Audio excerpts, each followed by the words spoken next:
आता आपण third question सोडूया.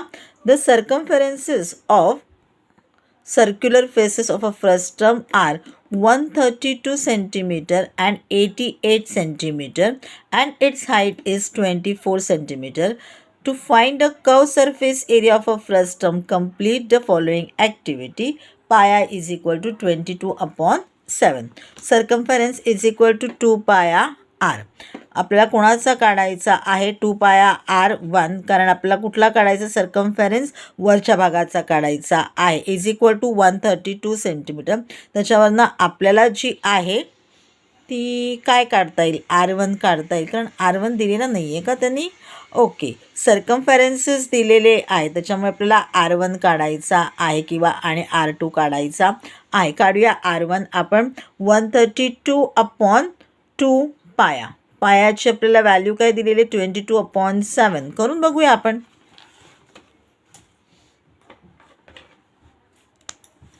One 32 divided by 2 पाया म्हणजे काय झालं 132 डिवायडेडच्या ऐवजी मी घेतलं हे 1/2 इंटू 22 अपॉन 7 भरायचा आहे. म्हणजे आपल्याला काय काय मल्टिप्लिकेटिव्ह इनवर्स 7/22. ओके, 22 मग 11 1 11 11 2 22 11 1 11 2 राहिले 11 2 20 12 2 1 2 2 6 12 2 1 2 2 3 6 म्हणजे 7 3 21. Therefore r1 is equal to 21 centimetre. लिहून घेऊया. याच्यामध्ये आपण आपला r1 मिळालेला आहे 21 सेंटीमीटर.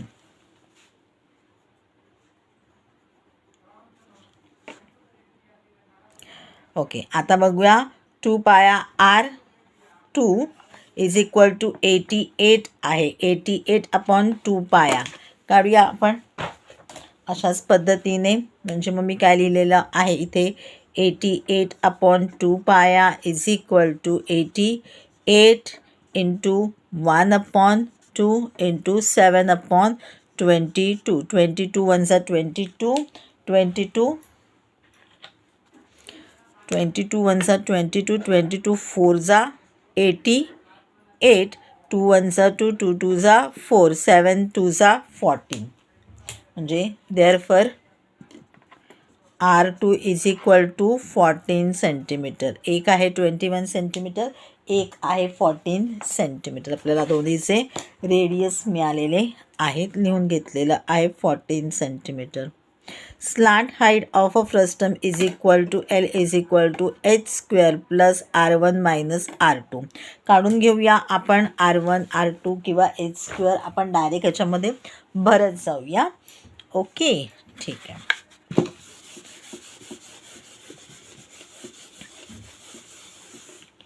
काय सांगितलेलं त्यांनी आपल्याला आता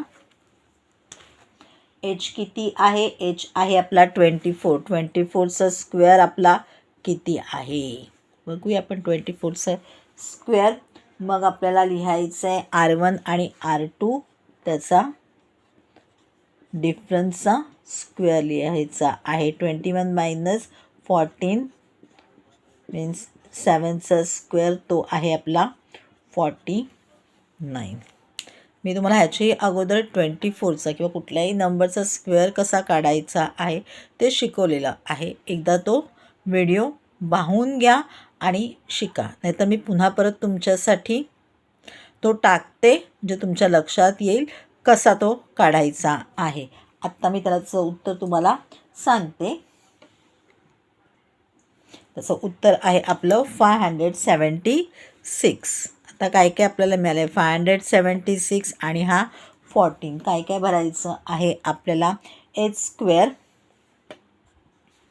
14 h² आहे 576 प्लस 49 म्हणजे मग किती होतील 6 plus 9 5 1 carry forward 7 plus 1 8 8 plus 4 2 2 means 12 625. 625 म्हणजे हा कोणाचा स्क्वेअर आहे? 25चा स्क्वेअर आहे.